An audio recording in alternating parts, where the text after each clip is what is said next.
اعوذ باللہ من الشیطان الرجیم بسم اللہ الرحمن الرحیم الحمد للہ رب العالمین الصلاة والسلام علی اشرف الانبیاء والمرسلین خیر المبشرین والمنذرین المخاطب بالطہ والیاسین النبی المعید ورسول المسدد المصطفى الامجد المحمود الاحمد مولانا ابی القاسم مصطفى محمد اللهم صل على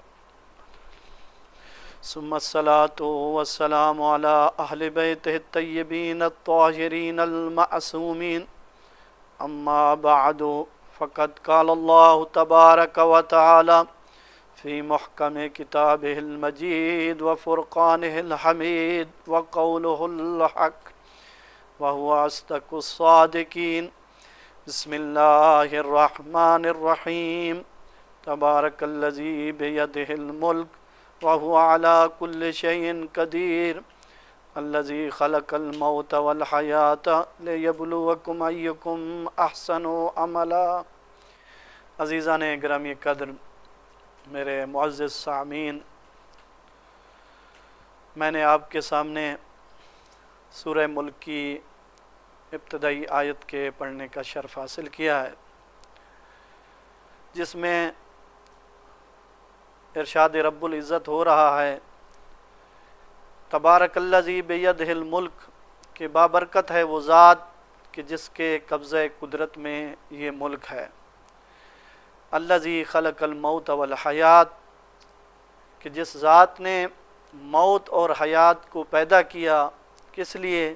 لیبلوکم ایکم احسن عملا، کہ تم میں سے اچھے عمل کرنے والا کون ہے. اللہ فرماتا ہے کہ اولاد آدم اطیعونی بقدر حوائجکم الیہ، کہ تو میری اتنی اطاعت کر جتنا تو میرا محتاج ہے. اب ہر انسان اپنے گریبان میں جھانک کر خود دیکھے کہ میں خالق کائنات کا کتنا محتاج ہوں، اور اللہ مجھ سے کیا مطالبہ کر رہا ہے. اپنی محتاجی دیکھے اور خالق کائنات کا مطالبہ دیکھے. میں یوں کہوں کہ انسان ہر لمحہ خالق کائنات کا محتاج ہے. سال کے ہر مہینے کے ہر دن کے ہر گھنٹے کے ہر سیکنڈ، کوئی ایسا لمحہ نہیں ہے کہ انسان خالق کائنات کا محتاج نہ ہو. اور اللہ کا مطالبہ کیا ہے؟ اللہ یہاں اگر کہہ دے کہ اے انسان تو 10 منٹ صبح آ جا، 10 منٹ ظہرین آ جا، 10 منٹ مغربین آ جا، اپنی نماز امام کے دفتر میں جمع کرا جا، تیرا امام جانے اور میں جانوں. تو خالق کائنات فرماتا ہے کہ اطیعونی بقدر حوائجکم الیہ، کہ تو میری اتنی اطاعت کر جتنا تو میرا محتاج ہے. اور آگے حدیث قدسی میں ارشاد ہوتا ہے وَاحْصُونِي بِصَبْرِ قَدْرِكُمْ عَلَى النَّارِ، کہ تو اتنی نافرمانی کر جتنا تو جہنم برداشت کر سکے. اللہ اکبر. اور آگے ارشاد رب العزت ہوتا ہے کہ مَا مِن یوم جدید، کہ انسان جب تیری زندگی کا نیا دن آتا ہے تو میں تیرے لیے نئے سے نیا رزق بھیجتا ہوں. وَمِن لیلۃ، اور جب رات ہوتی ہے تو میں فرشتوں سے پوچھتا ہوں کہ میری مخلوق نے کوئی میرے لیے نیک عمل بھی کیا ہے یا نہیں کیا، میرے لیے کوئی عبادت کی ہے یا نہیں کی. تو اللہ تعالیٰ دیکھتا ہے کہ اس میں نئے سے نیا گناہ ہوتا ہے. اللہ فرماتا ہے کہ میں تیرے لیے نئے سے نیا رزق بھیجتا ہوں اور تو روزانہ نئے سے نیا گناہ بھیجتا ہے. لیکن اس کے باوجود بھی خالق فرماتا ہے تدعونی استجب لکم، تم مجھے پکارو اور میں جواب دینے کے لیے تیار ہوں. تو عزیزان گرامی قدر، انسان اپنی محتاجی دیکھ لے اور خالق کائنات کا مطالبہ دیکھ لے۔ محتاج ہیں ہم ہر لمحہ، جس طرح ہم محتاج ہیں ہر لمحہ، تو اس ہر لمحے کو دیکھتے ہوئے خالق کائنات کی عبادت کرنے کے لیے انسان کو چاہیے کہ جھک جائے، اس کے سامنے سر تسلیم خم کر دے۔ امام جعفر صادق علیہ السلام سے پوچھا گیا کہ فرزند رسول سب سے احسن عمل کون سا ہے؟ کیونکہ خالق کائنات کیا مطالبہ کر رہا ہے؟ ایکم احسن عملا، کہ تم میں سے اچھے عمل کرنے والا کون ہے؟ تو یہی سوال امام جعفر صادق علیہ السلام سے جب ایک شخص نے کیا کہ فرزند رسول سب سے احسن عمل کون سا ہے، سب سے افضل عمل کون سا ہے، تو امام علیہ السلام نے فرمایا الصلاۃ لوقتہا، کہ نماز کو وقت پہ ادا کرنا سب سے احسن عمل ہے، سب سے افضل عمل ہے۔ اور امام جعفر صادق علیہ السلام اس کے بعد ارشاد فرماتے ہیں کہ صلاۃ الفریضہ تعدل عند اللہ الف حج و الف عمرہ، کہ جو شخص نماز فریضہ کو بجا لاتا ہے اول وقت میں، اس صلاۃ فریضہ کا ثواب یہ ہے کہ خالق کائنات اس کو اس صلاۃ فریضہ کے بدلے میں 1000 حج اور 1000 عمرے کا ثواب عطا فرماتا ہے۔ امام رضا علیہ السلام فرماتے ہیں کہ جو شخص اول وقت میں 1 رکعت ادا کرتا ہے، خالق کائنات اسے 1 رکعت کے بدلے میں 2000 رکعت کا ثواب عطا فرماتا ہے۔ امام رضا علیہ السلام اس کے بعد فرماتے ہیں کہ جو شخص اول وقت میں نماز ادا کرتا ہے، جب وہ اس دنیا سے جاتا ہے، جب اس کو قبر میں لٹایا جاتا ہے، تو اس وقت اس کی نماز اس کے ساتھ آتی ہے قبر میں اور اس کو جہنم کی آگ سے بچاتی ہے۔ امام فرماتے ہیں کہ جو شخص اول وقت میں نماز ادا کرتا ہے، خالق کائنات اس کو 15 خصلتیں عطا کرتا ہے، 15 فائدے عطا کرتا ہے، 3 زندگی میں، 3 موت کے وقت، اور 3 قبر میں، اور 3 محشر میں، اور 3 پل صراط کے وقت۔ امام فرماتے ہیں کہ جو اول وقت میں نماز ادا کرتا ہے، زندگی میں اللہ تعالیٰ اسے 3 خصلتیں یہ عطا کرتا ہے، 3 فائدے یہ عطا کرتا ہے کہ پہلا یہ کہ اس کی عمر میں اضافہ کر دیتا ہے، اس کی عمر لمبی ہو جاتی ہے۔ دوسرا یہ کہ اس کے مال اور رزق میں خالق کائنات اضافہ کر دیتا ہے۔ اور تیسرا یہ ہے کہ جو شخص اول وقت میں نماز ادا کرتا ہے، خالق کائنات اس کو کثیر اولاد عطا کرتا ہے۔ اور اس کے بعد امام فرماتے ہیں کہ جب یہ نمازی کا وقت جب قریب آتا ہے، جب اس کی موت آتی ہے، تو یہی اول وقتی نماز اس کو 3 قسم کا فائدہ دیتی ہے۔ پہلا فائدہ یہ کہ اس کو موت کے خوف سے یہ اول وقتی نماز نجات دلاتی ہے، اور دوسرا فائدہ یہ ہے اس اول وقت کا نماز کا کہ موت کی ہولناکیاں جو ہوتی ہیں اس سے نجات دلاتی ہے، اور تیسرا یہ اول وقت کی نماز موت کے وقت یہ ہے کہ اس کے لیے یہ نماز جنت کی طرف بشارت کا باعث بنتی ہے۔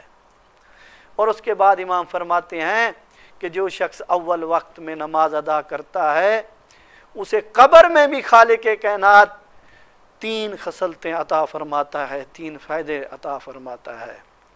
پہلا یہ کہ جب اس کے پاس منکر نکیر آتے ہیں تو اس نماز اول کے سبب اس سے نرمی سے سوال کرتے ہیں، شدت سے سوال نہیں کرتے، سختی سے سوال نہیں کرتے، اور کہ جس کے دل میں علی کی محبت ہو تو خالق کائنات اس کی قبر کو اتنا وسیع کر دیتا ہے کہ اگر کوئی 70 سال تک چلتا بھی رہے تو تب بھی اس کی مسافت ختم نہیں ہوگی۔ تو عزیزو، قبر میں پہلا نماز اول کا فائدہ یہ ہے کہ خالق کائنات اس نماز اول کے سبب جب منکر نکیر اس کو بھیجتا ہے تو منکر نکیر کو کہتا ہے خبردار یہ اول وقت کا نمازی ہے، اس سے شدت سے سوال نہ کرنا بلکہ نرمی کے ساتھ کرنا۔ دوسرا فائدہ یہ ہے کہ اس کی قبر وسیع ہو جاتی ہے اس نماز اول کے باعث۔ اور تیسرا، خالق کائنات حکم دیتا ہے فرشتوں کو کہ اس کی قبر میں جنت کا ایک دروازہ کھول دو۔ اس کے بعد امام فرماتے ہیں کہ 3 فائدے جو خالق کائنات محشر کے دن عطا فرمائے گا جو اول وقت میں نماز ادا کرتا ہے۔ پہلا یہ کہ جب وہ قبر سے نکلے گا اس کا چہرہ 14ویں کے چاند کی طرح چمک رہا ہوگا۔ لوگ اس سے پوچھیں گے کہ تیرا اتنا نورانی چہرہ ہے، تو وہ کہیں گے کہ ہاں میں اول وقت میں نماز ادا کرتا تھا۔ اور دوسرا فائدہ جو محشر کے دن پہنچے گا وہ یہ کہ اس کے دائیں ہاتھ میں جو ہے اعمال دیا جائے گا۔ اور تیسرا فائدہ اس اول وقت کی نماز پڑھنے کا یہ ہوگا کہ اس کا حساب و کتاب آسان ہوگا۔ اس کے بعد امام فرماتے ہیں کہ اسی طرح جو اول وقت میں نماز ادا کرتا ہے خالق کائنات پل صراط پر بھی اس کو اس نماز اول کے سبب 3 نعمتیں عطا فرمائے گا، 3 خصلتیں عطا فرمائے گا۔ پہلا، جب پل صراط سے گزرے گا تو سلامتی کے ساتھ گزرے گا۔ دوسرا یہ کہ آواز آئے گی کہ تجھ پر اللہ راضی ہے، اور خدا کی قسم جس پر اللہ راضی ہو پھر اس کو کس چیز کی پرواہ ہے۔ اور تیسرا یہ کہ اس وقت جب پل صراط سے گزرے گا تو اس وقت خدا کی خوشنودی کو حاصل کر کے گزرے گا۔ عزیزان گرامی قدر، اول وقت کے پڑھنے کا یہ فائدہ یہ ہے، روایات میں ملتا ہے کہ جب نمازی کا وقت قریب آتا ہے نا، ملک الموت جب اس کے پاس آتا ہے تو اس وقت ملک الموت اس کو شہادتین کی تلقین کرتا ہے۔ جبکہ جب ملک الموت آتا ہے تو فوراً ہی انسان کی روح کو قبض کرتا ہے، لیکن یہ نمازی کا درجہ ہے کہ جو اول وقت میں نماز پڑھتا ہے تو ملک الموت پہلے آ کر اس کو کہتا ہے کہ اے شخص تیرا وقت وفات قریب ہو چکا ہے، اب تو کلمہ شہادتین پڑھ لے۔ تو عزیزان گرامی قدر، جس کو کلمہ شہادتین موت کے وقت نصیب ہو جائے تو بہت ہی بڑی بات ہے، اس کا خاتمہ بالخیر ہوتا ہے۔ اور یہ سب کچھ تب حاصل ہوتا ہے جب انسان اول وقت میں نماز ادا کرتا ہے۔ اور روایت میں ہے کہ دوسرا اس کا فائدہ یہ ہے کہ جب یہ اول وقت کا نمازی قبر میں جاتا ہے تو اس کی قبر جنت کے باغوں میں سے ایک باغ ہو جاتی ہے۔ تو عزیزو، روایات میں ملتا ہے کہ وہ امام فرماتے ہیں وہ ہمارا ماننے والا نہیں ہے جو اول وقت میں نماز ادا نہیں کرتا۔ اسی طرح امام علیہ السلام نے فرمایا کہ جب تم نماز کو پڑھو تو خشوع اور خضوع کے ساتھ پڑھو، کیونکہ نماز کی قبولیت خشوع اور خضوع میں ہے۔ روایت میں ہے، آیت اللہ نعمت جزائری اپنی کتاب میں لکھتے ہیں کہ جناب ابو ذر غفاری بھیڑ بکریوں کو چراتے تھے۔ ایک دفعہ جنگل میں گئے اور بھیڑ بکریاں چرا رہے ہیں اور وقت نماز ہوا تو فوراً جو ہے نماز انہوں نے شروع کر دی۔ یا ادھر سے ایک بھیڑیا آیا اور ایک بھیڑ کو لے کے گیا، یا جیسے ہی یہ بھیڑیا اس بھیڑ کو پکڑ کے لے کے جا رہا تھا، شیر نے اس پر حملہ کیا اور اس سے بھیڑ جو ہے چھڑا کے ریوڑ میں لے آیا، اور اس کے بعد جب ابو ذر نے نماز ختم کی تو اس کے بعد کیا دیکھا ابو ذر نے کہ شیر ہے جو ریوڑ کی رکھوالی کر رہا ہے۔ تو اس کے بعد یہ شیر کہتا ہے اے ابو ذر اپنے ریوڑ کا خیال کیا کرو۔ جب یہ واقعہ ابو ذر نے رسول خدا کو بتایا تو رسول خدا بہت خوش ہوئے، ساتھ ہی کچھ منافقین بیٹھے ہوئے تھے، انہوں نے دل میں سوچا کہ یہ ابو ذر جھوٹ بول رہا ہے، یہ کیسے ہو سکتا ہے۔ ان منافقین نے پروگرام بنایا جب یہ ابو ذر دوبارہ دوسرے دن جائے گا تو ہم اس کے پیچھے جائیں گے۔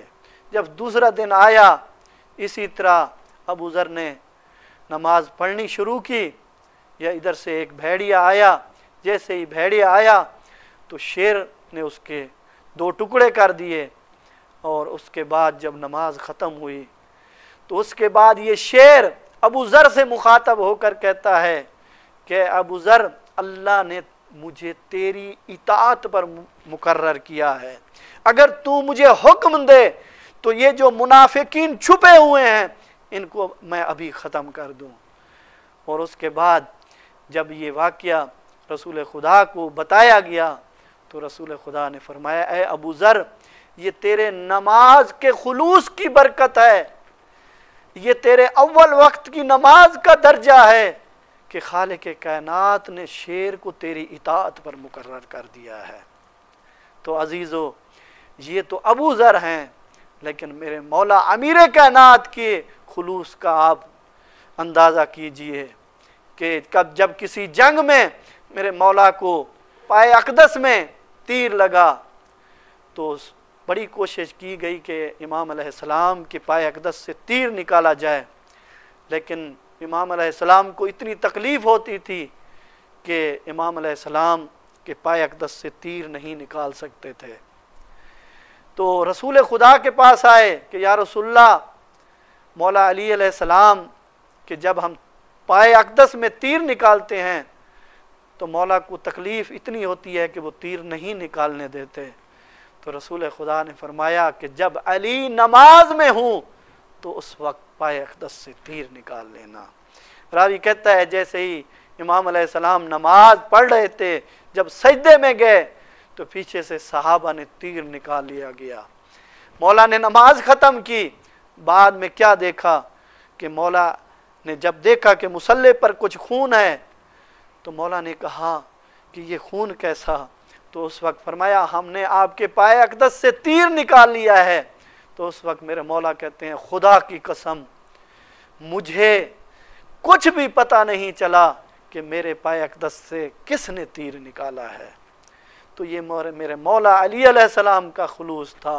اسی طرح آپ امام زین العابدین کے خلوص کو دیکھ لیں کہ امام زین العابدین علیہ السلام ایک دفعہ نماز میں ہیں یا ازدہا آ کر میرے مولا کے پائے اقدس کے انگوٹھے کو چبانا شروع کر دیا۔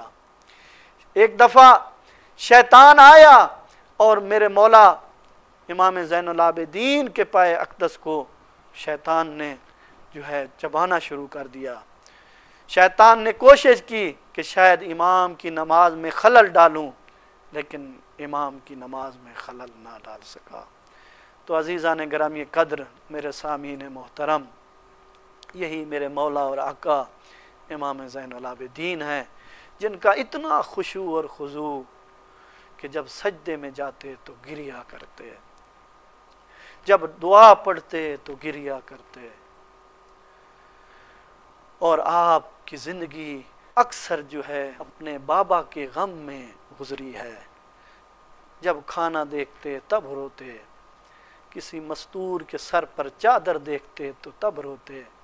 جب ابو حمزہ سمالی نے کہا مولا آپ اتنا کیوں روتے ہیں، تو میرے مولا نے کہا تم نے انصاف نہیں کیا۔ یعقوب نبی کے 12 فرزند تھے، ان میں سے ایک غائب ہوا تھا، لیکن نبی کو پتہ تھا میرا بیٹا زندہ ہے، لیکن رو رو کر آنکھیں سفید ہو گئی تھیں۔ فرمایا اے ابو حمزہ تم نے انصاف نہیں کیا، میرے تو 18 یوسف چلے گئے ہیں۔ کہتا ہے مولا قتل ہو جانا تو آپ کی عادت ہے، شہید ہو جانا آپ کا ورثہ ہے۔ مولا کہتے ہیں ٹھیک ہے، قتل ہو جانا ہماری عادت ہے، شہید ہو جانا ہمارا ورثہ ہے۔ مولا فرماتے ہیں کیا بچوں کا قتل ہو جانا بھی ہماری عادت ہے؟ حل وقوف امتی زینب فی مجلس یزید التی لم ترا شمس، فرمایا یہ بھی ہماری عادت ہے کہ میری پھپھی کا کئی گھنٹے یزید کے دربار میں کھڑے رہنا، ارے جس کے سر کو کبھی سورج نے بھی نہیں دیکھا تھا، یہ بھی عادت ہے۔ الا لعنت اللہ علی القوم الظالمین وسیعلم الذی ظلموا ای منقلب ینقلبون۔